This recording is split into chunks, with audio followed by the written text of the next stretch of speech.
All right, welcome back to the N1 Sports Podcast. My name is Riley Viss. This is Blake Parks.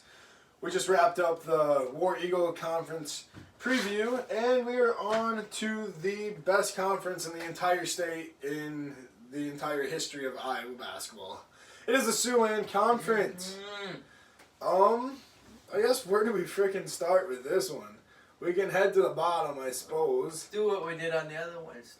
Started from the bottom. And now we're here. Well, I'm not there yet, but...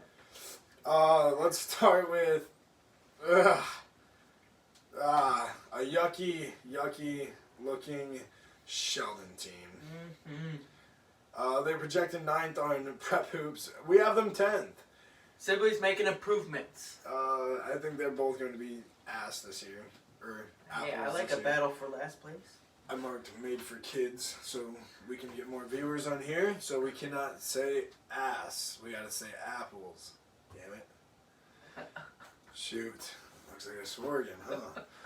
Anyways, Sheldon graduates 16 years, only 2 played heavy minutes. 42% of their scoring was those seniors. 2 juniors returned who led the team in points, Sudbeck and Ackerman. With losing 6 of 10 players out of last year, it'll be tough for them to reload guys to form a team ready to play big minutes this year. Need young guys to step up big and early in the season, or they're going to fall down to 0-5, 1-4, 2-6. They're not going to have a good record early, so do not look for Sheldon to be good early, but look for those 2 to average big points. They will for sure remain in the lower half of the conference standings unless Sudbeck and Ackerman can really take off and pound the balls into the hoop. That's what I was going to say. Came out not perverted at all. They were 5-13 last year in the Siouxland. They didn't shoot very well from the field at all. They were a 3-point shooting team, so that makes sense. But yeah. Sudbeck averaged 13 points per game last year, and Caleb Ackerman averaged 11.3.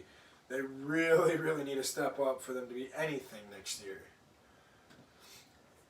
And we will move on to number 9, Sibley. The best team in Siouxland.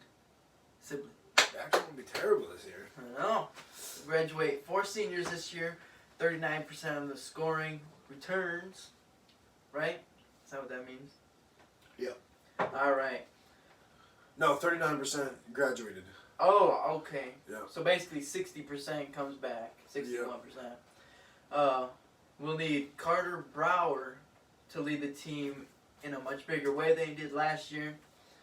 Young returning players saw the floor last season, but was not much of a factor.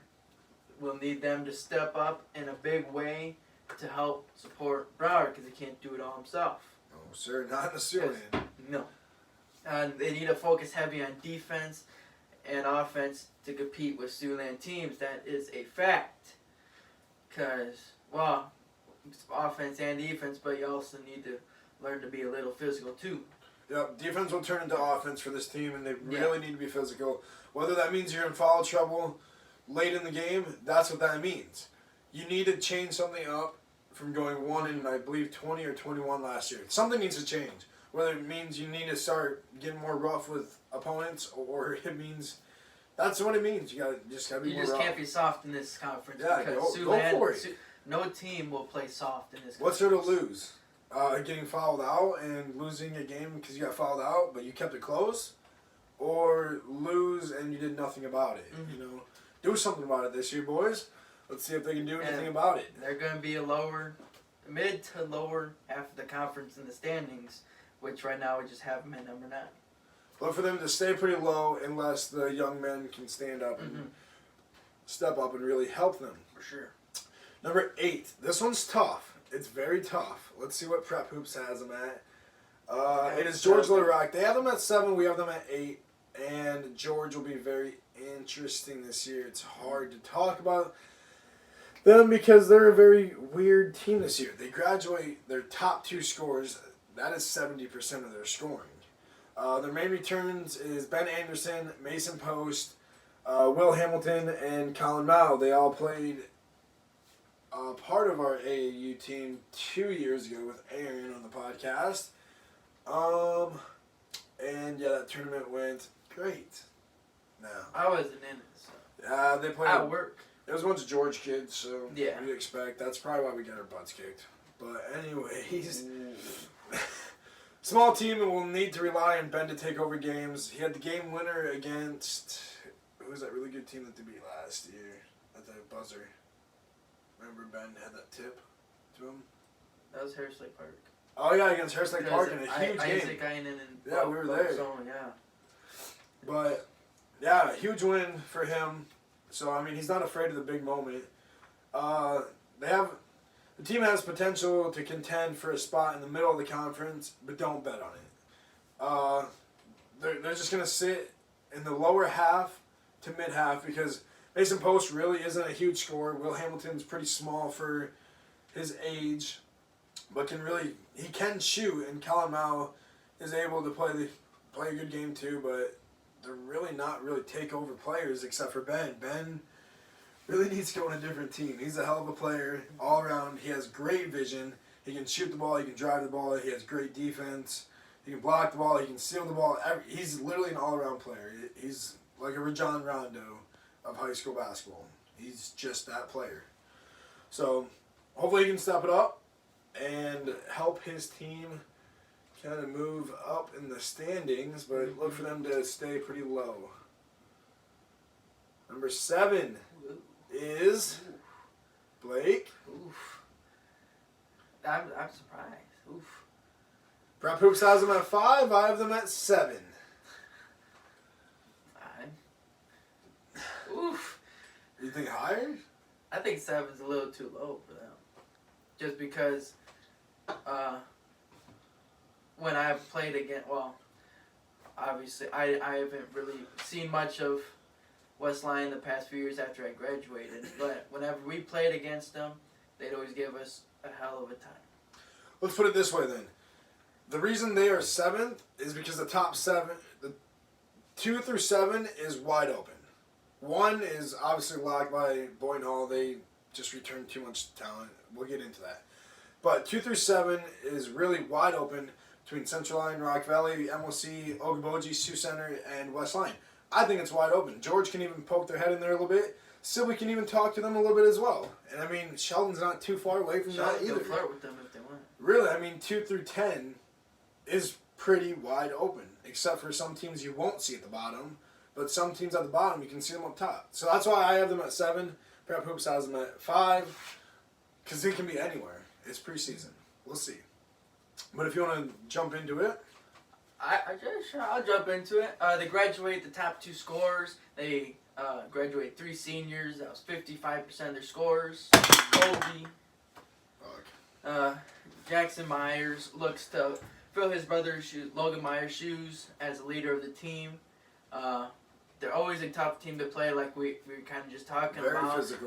They're always physical. They always seem to be conditioned. They always give everybody such a tough game, no matter who. Will be interesting to see how the returning players play. Only 2 starters on the team returns because of 3 seniors. Yeah. And yeah, they may be 7th for right now, but by the end of the year, you will see them improve from game 1 to the last game, and then they'll be should be in the top half of the conference standings. Yeah. They normally are, just because that's the type of team they are. They always want to prove people that they're better, that they don't need size.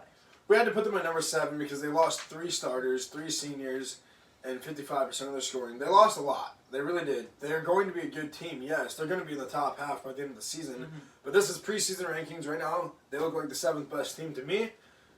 Number 5 to Prep Hoops. And you never know. It's really going to be bouncing everywhere. And now, everybody's favorite team. A very interesting team last year. I was very high on them the entire season, and it paid off at the end of the season because they made a pretty deep run into the playoffs. And they gave West Sioux a heck of a game. A heck of a game, and that was a fun game to watch. They should have won, but they should have. Oh well, choked. Stuff happens. Kind of like us. Yeah. My senior year, choked. Anyways, they graduate 3 huge contributing seniors. 6 total seniors are graduating. but they only graduate 49% of their scores. Hibma, Viator, Baumgars will be their leading big returners. And let me tell you, when I say big returners, they're going to have massive years this year. All should be easily above 10, should be right around 15. Mm-hmm. And I think Hibma will go for almost 20 this year. He's going to lead he's going to be a top conference player. Last year they couldn't find many season wins, but made a really deep run in the playoffs. Look for them to be a top 4 team in the conference, maybe, and make a solid run in the postseason. Defensively sound with a strong offense. This team, last year they couldn't win the regular season. They kept losing. There's no chemistry. But at the end of the season they were dogs, and they really showed. In football, they're dogs. They never give up. They will always. If they gotta play dirty, they gotta play dirty to win. They find their ways to win. That's the Sioux Center every year. Yep, and they're never out of it until the buzzer is sound. Mm-hmm. So, maybe not a season contending team, but you don't want to play them in the playoffs. Oh, no. Ever. No. Ever. They're always going to be good. So that is our number 6. This is the hot take. I think this is too low, but this is obviously my rankings. They lost a lot, though. It is Okoboji. Yeah, they graduated 4 players. Three of those seniors played big minutes. 52% of their scoring graduated. Lucas Lorenzen returns. He was the leading scorer from last year. Returning a lot of juniors who saw the court a lot last year. They'll be a tough team to beat each night, like they were last year. If Lucas goes off, then they'll win almost every single time. I don't know why I put that. I don't know why. Oh, but you gotta finish it. You gotta finish it. Okay. Going off meaning 30-plus points. Yeah. If you have a player 30-plus points. Because if Lucas is putting up 30 points, he at least has 10 rebounds, and I guarantee he's going to have 3 to 5 blocks, and I guarantee he's going to have 1 to 3 steals. If he puts up 30 points, it's going to be a huge stat line. It's going to look like an NBA stat line. Oh, yeah. So when I mean go off, I mean like something that he can do. And that you will see at Okoboji. You'll see him have a big stat line of that stat line that I just said before Tanner DeSlot. They're basically the same players. Tanner may be a little bit better. He's got more scholarship offers from around the country. But they're basically the same players except for one plays at Okoboji where a coach does not care what you do. You go out there, you play your game. And the other one is DeSlot that plays at Boyne Hall where if you dunk and you miss, you are sprinting at practice, the entire practice, and your whole team will hate you because they got to sprint with you. And if you take stupid shots, you're benched. Doesn't matter who you are. Tanner DeSlot will be benched if he takes a few stupid shots in a row. It's a different team. If Tanner was on Okoboji, he'd probably be averaging 25 to 30 points per game, 10 to 15 rebounds per game. He'd do everything for the team, but Boyne Hall's not that way. So that's where you're going to see you're going to see Lucas's numbers look better than Tanner's, but Tanner would beat him on one-on-one. Tanner's a much better player all around, but Lucas will have the better stat line throughout the year. Yeah. Is my hot take.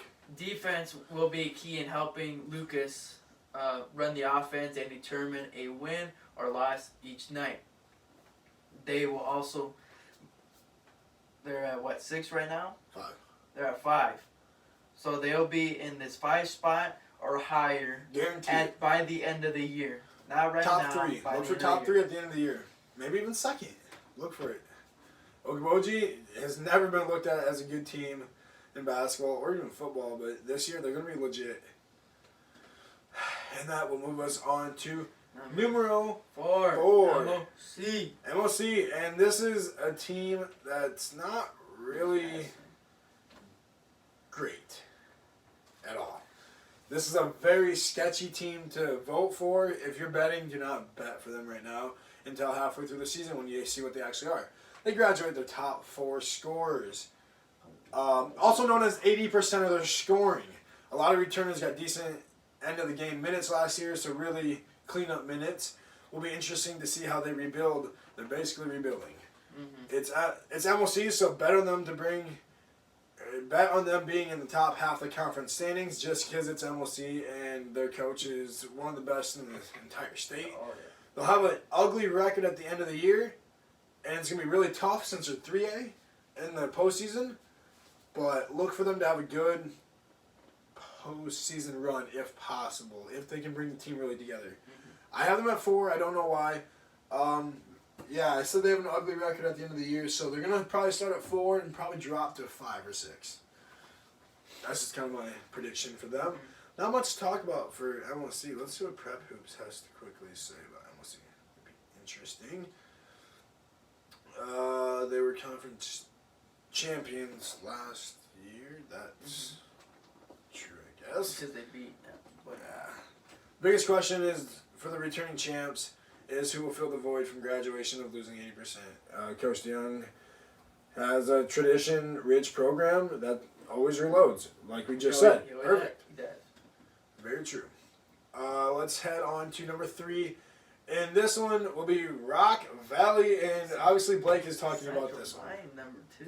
Yes, sir. I never researched Central Line, so I guess I couldn't tell you. Got a lot of big talk about them this number year. 3, Rock Valley, graduated 3 seniors last year.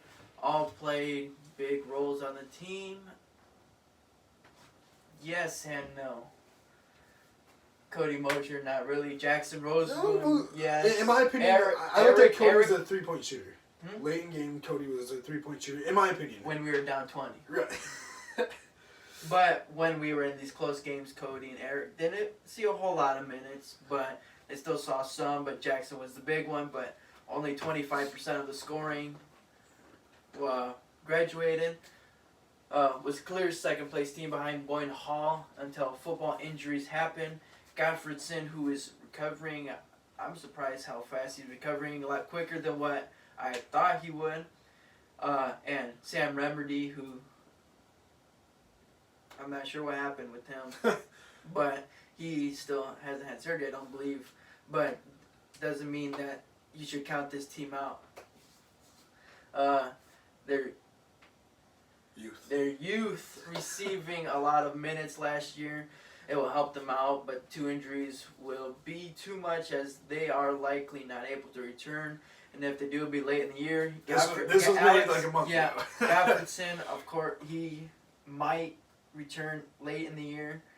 But yeah, then our youth, I think it just depends on if they actually worked on not being in situations where you have to speed up, turn the ball over, and stuff like that in these big moment games, which I wish I'd be able to go watch practice, but obviously with this COVID crap, you cannot.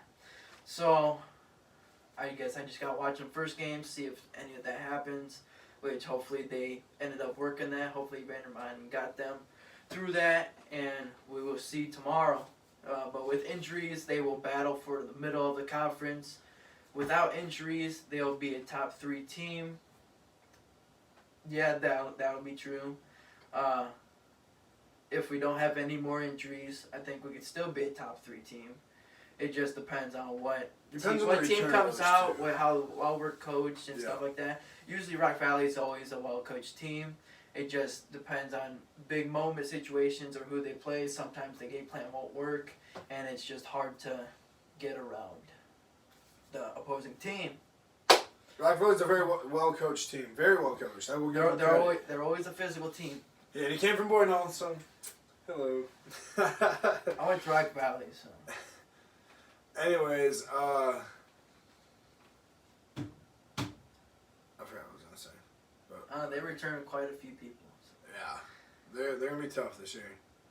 Now here's one I. Oh wait, and Rock Valley was actually preseason ranked number 3 by Prep Hoops in 2A. So here's one I don't understand, but I'm gonna learn from it. Central Line for number 2. All right. Well, I'm doing Boyne Hall, so I'll let you do. Okay, I'll do Central Line, so I'll learn and read. Bet. They graduated 4 seniors last year, 35% of their scoring. Only 35% of their scoring. 4 seniors, 35% of their scoring. That's crazy to me. 2 big returns, and sophomore Zach Lutmer, a.k.a. the best QB in 2A, and junior Mason Gerleman led the team in scoring last year, 44% of those two had 44% of the team. Oh my good. That's why I'm telling you this is if you watch Zach, you'd understand why. If you watch Zach Lutmer play football, he is an athlete. They'll need the role players to step up, mainly Junior Cooper Spies. I think that's how you say it. I believe so. Alrighty, I think I got it right for once. But yeah, he'll need to step up to help Lutmer and Gerleman. Should be a half team in the conference. Top half. With no, should be a top half team in the conference with a couple appearances in the top 15 rankings. In our top 15 rankings. In ours, because the state doesn't like us. No. But that is Siouxland. They're going to be interesting this year. They are returning a lot of points. So that's why I got them in second. Who knows? But hey, watching them in the top half will be better than the past few years. Yep. They've been in the bottom for so long. And they are receiving votes for the top 10 already. So, I mean, they're already in the top 15 for the entire state. It's because Zach Lutmer's getting them. And let's head to the probably easy pick here that the entire state probably has. It is Boyne Hall. They are coming off I almost said national championship, off a state championship in 2A, as they basically dominated state. They were supposed to almost lose every single game they played. Ooh, Comanche. Ooh. And they pounded every single team. Ooh, Comanche manager mad though. Yeah. But they lose 3 of their top 5 scorers. That is Keaton Mosier, I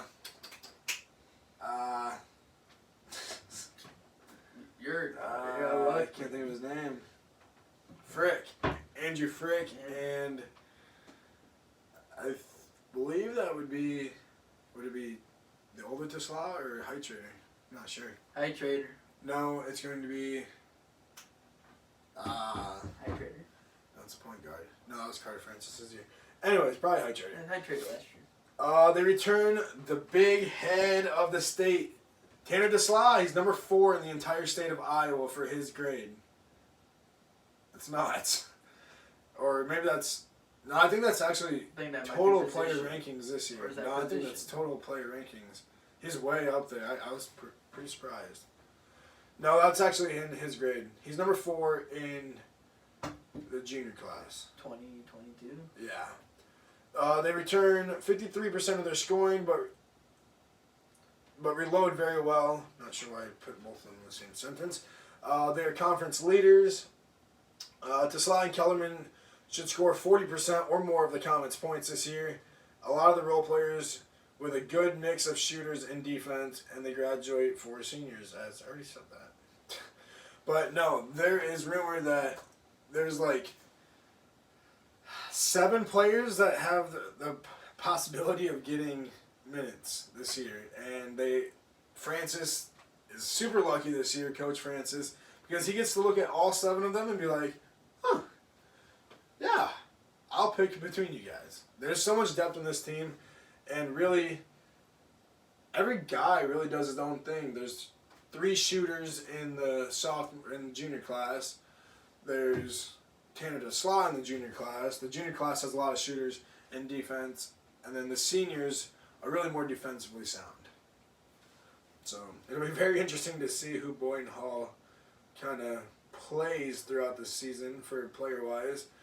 And let's take a look at what Prep Hoop says. The reigning 2A champions are looking to repeat their dominance on the tradition-rich conference. Very true. Siouxland is the best.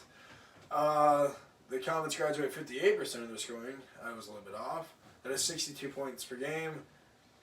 Or 58% of their 62 points per game. Boyne Hall will be reloading with a strong group of underclassmen that return preseason player of the year, Tanner DeSla and Marcus Kelman. They're going to be huge this year. Look for them to average 20 to 25 each this year. And Kellerman's going to hit a huge amount of threes this year. I didn't read Rock Valley's Prep Hoops because they don't have any. Yeah, I was looking at it. But yeah, no, the Siouxland's going to be just like the War Eagle. It's wide open. It's going to be very fun to watch. And any team, it's said every year, people say this, any team can win on any given night, whoever comes out and plays.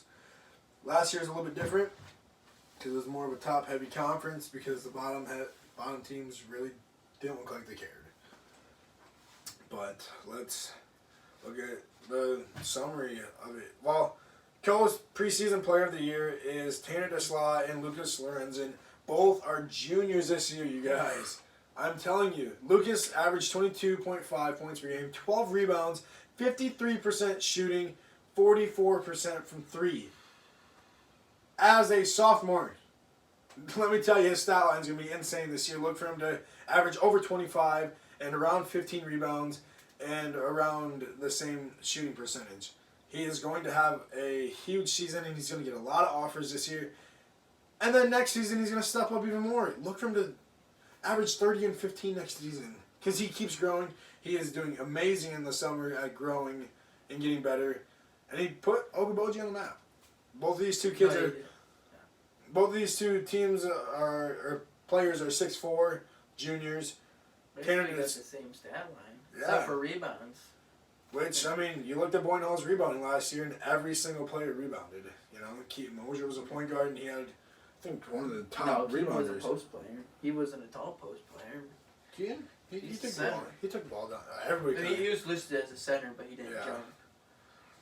Players to watch: Marcus Kellerman from Boyne Hall, Zach Lutmer from Central Line, Mason Gerlman from Central Line, and then you can take over for Rock Valley. Alex Gofferson, they got down. Maybe not till later in the year. Bryson Van Grudis from Rock Valley, Sam Remedy, maybe later in the year, if not at all. Then Lucas Lorenza from Okoboji, Jackson Meyer from West Lyon, Eli Hipma from Sioux Center, and Ty Sudbeck from Sheldon. Yeah.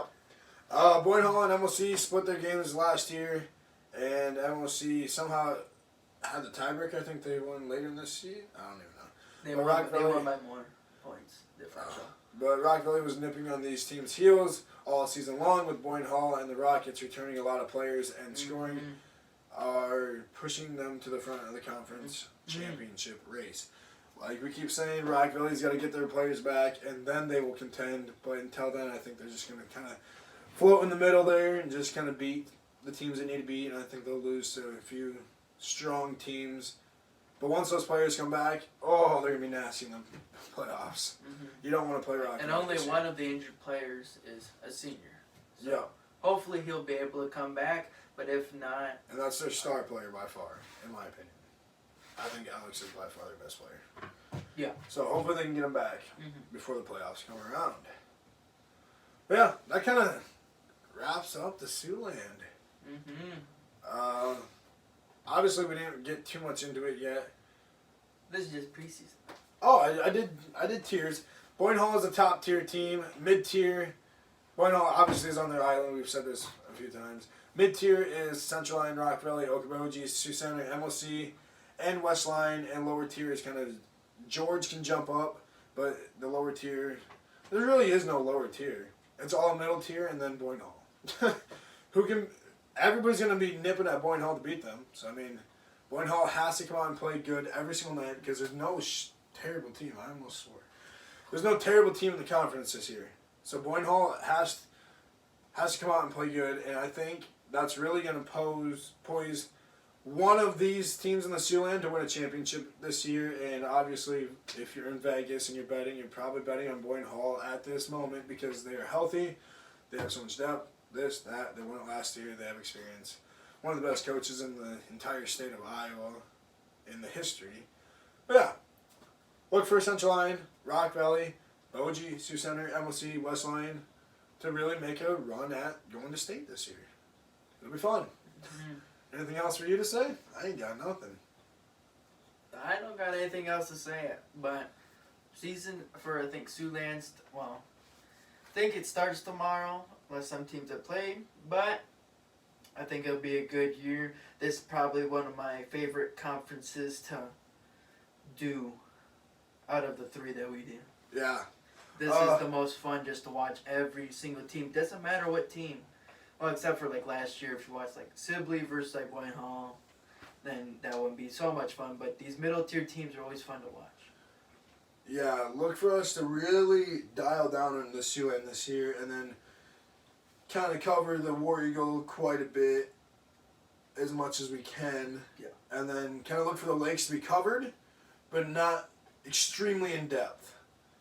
if you want us to, we can, but, you know, we don't really feel like we have a pretty big fan base over there, as the only close team is really Western. The other teams are way out there, They an don't hour wanna away. They don't want to play us in football. But otherwise, yeah, the War Eagle and the Siouxland are more within the hour. So that's just who we kind of focus on. We can actually go to those games. Not this year, but yeah, we're going to focus down this year. Editing coming this year. Really focusing on the podcast this year. It'll be better than last year. Each year is going to get better and better. And we actually got another guy in this podcast. He's behind the scenes of the Lakes Conference. So, I mean, if you're a Lakes Conference fan, there you go. You got it. Go follow us on Facebook, and One Sports Podcast, Instagram, and Snapchat. Holler at your boys. See you later, boys.